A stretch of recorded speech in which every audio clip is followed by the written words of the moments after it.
भगवान शंकर के पूर्ण रूप काल भैरव। भगवान शंकर के पूर्ण रूप काल भैरव एक बार सुमेरु पर्वत पर बैठे हुए ब्रह्मा जी के पास जाकर देवताओं ने उनसे अविनाशी तत्व बताने का अनुरोध किया।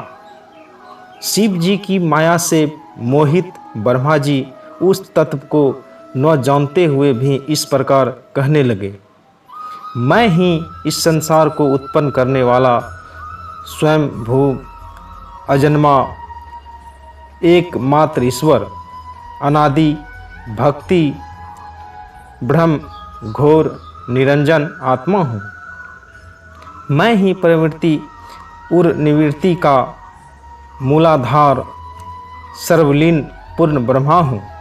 ब्रह्मा जी ऐसा कि पर मुनि मंडली में विद्यमान विष्णु जी ने उन्हें समझाते हुए कहा कि मेरी आज्ञा से तो तुम सृष्टि के रचयिता बने हो, मेरा अनादर करके तुम अपने प्रभुत्व की बात कैसे कर रहे हो। इस प्रकार ब्रह्मा और विष्णु अपना अपना प्रभुत्व स्थापित करने लगे और अपने पक्ष के समर्थन में शास्त्र वाक्य उद्धृत करने लगे। अंततः वेदों से पूछने का निर्णय हुआ तो स्वरूप धारण करके आए चारों वेदों ने क्रमशः अपना मत 6 प्रकार प्रकट किया। ऋग्वेद, जिसके भीतर समस्त भूत निहित है तथा जिससे सब कुछ प्रवृत्त होता है और जिससे परमात्मा कहा जाता है, वह एक रुद्र रूप की है।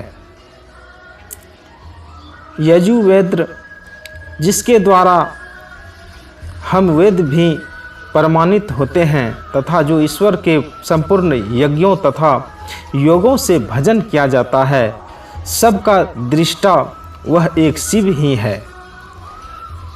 सामवेद, जो समस्त संसारी जनों को भरमाता है, जिससे योगी जन ढूंढते हैं और जिसकी भांति से सारा संसार प्रकाशित होता है, वे एक त्र्यंबक शिव जी ही हैं। अथर्ववेद, जिसकी भक्ति से साक्षात्कार होता है और जो सब या दुख अतीत अनादि ब्रह्म है, वे केवल एक शंकर जी ही हैं।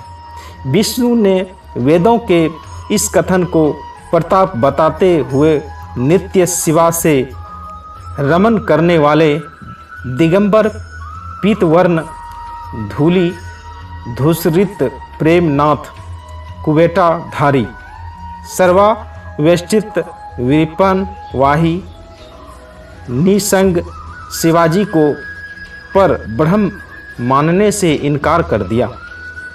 ब्रह्मा विष्णु विवाद को सुनकर ओंकार से शिव जी की ज्योति नित्य और सनातन पर ब्रह्म बताया, परंतु फिर भी शिव माया से मोहित ब्रह्मा विष्णु की बुद्धि नहीं बदली।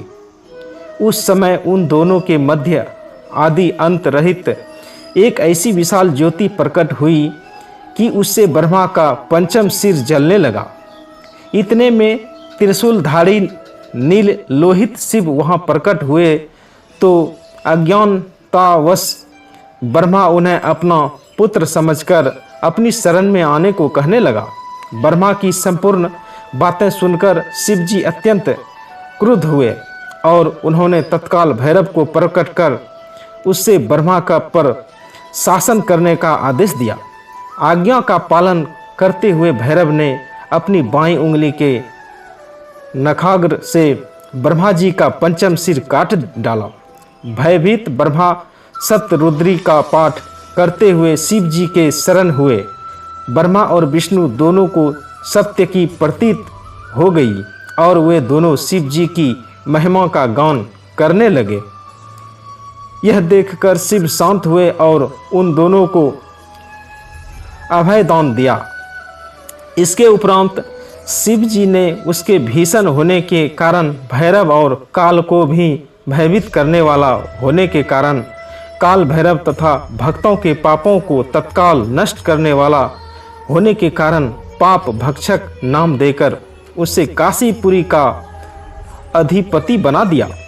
फिर कहा कि भैरव, तुम इन ब्रह्मा विष्णु को मानते हुए ब्रह्मा के कपाल को धारण करके इसी के आश्रय से भिक्षावृत्ति करते हुए वाराणसी में चले जाओ।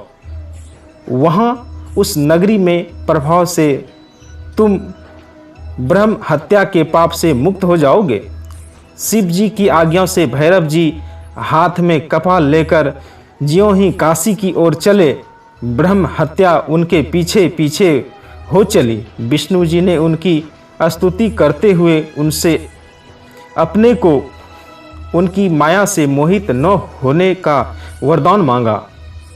विष्णु जी ने ब्रह्म हत्या के भैरव जी के पीछा करने की माया पूछना चाही तो ब्रह्म हत्या ने बताया कि वह तो अपने आप को पवित्र है और मुक्त होने के लिए भैरव का अनुसरण कर रही है।